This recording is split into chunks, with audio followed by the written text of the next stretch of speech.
Salário mínimo e equiparação salarial. A reforma cuidou. Na parte de salário mínimo não há nenhuma inovação. Houve simplesmente a revogação das previsões originais da CLT nos artigos 84 e 86, que traziam referências ainda a uma divisão regional brasileira que não existe mais, quando o Acre ainda era território e o país ainda tinha, 22 estados, 22 regiões. O salário mínimo regional não existe mais e a Constituição de 88 falou realmente de um salário mínimo nacionalmente unificado. Então, neste ponto, não há grandes mudanças, na verdade, não há nenhuma mudança, é somente uma revogação expressa dos artigos 84 e 86 para efeito de atualização legislativa, já que a matéria hoje está regida pela Constituição. Uma modificação substancial, porém, é sobre equiparação salarial. Tradicionalmente, a equiparação salarial estava prevista no artigo 461 da CLT e também na súmula do TST que rege a matéria, súmula básica para a compreensão do tema. Só que aqui a gente precisa entender que nós tínhamos alguns requisitos básicos da equiparação salarial, que era trabalhar, o trabalho de idêntica função para o mesmo empregador, trabalho de igual valor, que era o que tinha a mesma produtividade e perfeição técnica, na mesma localidade, que a jurisprudência entendia que era município, mas embora já flexibilizava para pensar em região metropolitana, E esses requisitos nós tínhamos uma questão de ônus da prova do autor e do réu. Muito bem. O artigo 461, que é o dispositivo legal básico sobre equiparação salarial, foi modificado. E a sua nova redação é a seguinte: sendo idêntica a função, a todo trabalho de igual valor, prestado ao mesmo empregador, no mesmo estabelecimento empresarial. Essa menção estabelecimento empresarial é importantíssima. Você anote isso, marque na sua CLT, porque é uma mudança substancial. Corresponderá igual salário, sem distinção de sexo, etnia, nacionalidade ou idade. A ideia, sim, não deve haver discriminação com base em salário. Inclusive, há dispositivo aperfeiçoado nessa reforma para falar isso veementemente. O que é importante mencionar?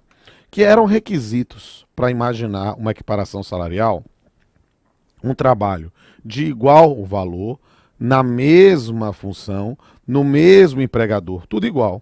Só que a previsão originária era a mesma localidade que o indivíduo imaginava, que fosse mesma cidade. Ampliava-se, até admitia-se uma equiparação na mesma região metropolitana, às vezes pelo fenômeno geográfico da conurbação, as cidades se fundem, mas mudou. O texto legal agora não fala mais em localidade, fala em, a partir da vigência da lei, em mesmo estabelecimento empresarial. O que pode, para um exemplo simples de uma mudança substancial, o indivíduo que trabalhava na loja de um shopping X pode ganhar agora valor diferenciado do indivíduo que trabalha na loja do shopping Y. A mesma empresa, o mesmo empregador, apenas com estabelecimentos empresariais diferentes, com salários diferentes, por causa deste elemento agora diferencial.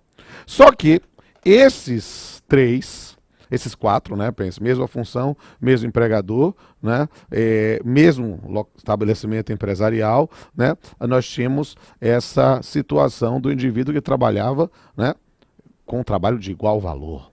Perfeito. O conceito de trabalho de igual valor, também mudou.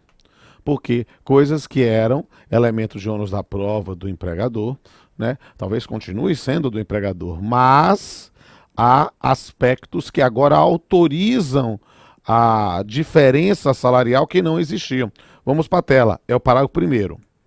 Trabalho de igual valor para fins deste capítulo será o que for feito com igual produtividade, tudo igual, e com mesma perfeição técnica, ainda igual, entre pessoas cuja diferença de tempo de serviço para o mesmo empregador não seja superior a 4 anos e a diferença de tempo na função não seja superior a 2. Aqui nós tivemos uma mudança.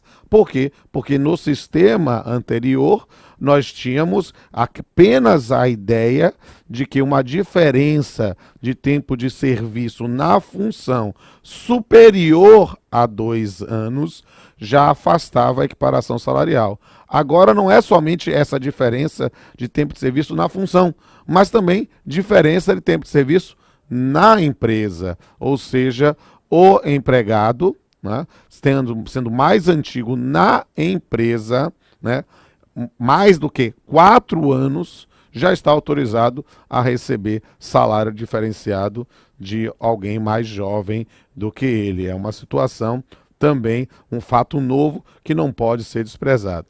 Agora, nós tínhamos no sistema anterior a ideia de que não haveria equiparação salarial se a empresa estivesse organizada em quadro de carreira.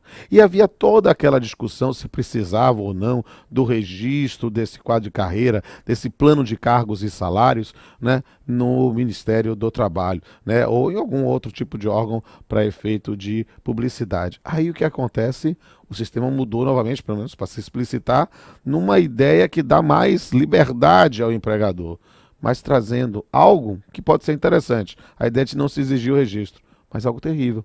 Porque, tradicionalmente, a ideia de um plano de cargos e salários, ou um quadro de carreira, era com promoções alternadas de antiguidade e merecimento. Por quê? Porque aí o indivíduo já teria uma expectativa de uma ascensão funcional, ainda que por antiguidade. Bem, a coisa mudou. Vamos ver aqui os parágrafos 2º e 3º do novo artigo 461. Os dispositivos desse artigo não prevalecerão quando o empregador tiver pessoal organizado em quadro de carreira ou adotar, por meio de norma interna da empresa ou de negociação coletiva, plano de cargos e salários, dispensada qualquer forma de homologação ou registro em órgão público. E mais, no caso do parágrafo 2º desse artigo, as promoções poderão ser feitas por merecimento e por antiguidade ou por apenas um destes critérios dentro de cada categoria profissional. O que quer dizer que a ideia de um plano de carreira, um plano de cargos e salários que preveja promoções, mesmo para aquele empregado que, estando ali, não fosse talvez o mais simpático ou mais agradável, evitando o nosso de perseguição, acabou. A ideia da promoção aqui deve seguir os critérios que foi estabelecido. Não precisa ser alternadamente antiguidade e merecimento. Pode só promover por merecimento. E estabelecido que não está merecendo mesmo, não promove nunca. Então, essa ideia, para imaginar como uma carreira, é algo que inova o sistema e que é visto com certa desconfiança.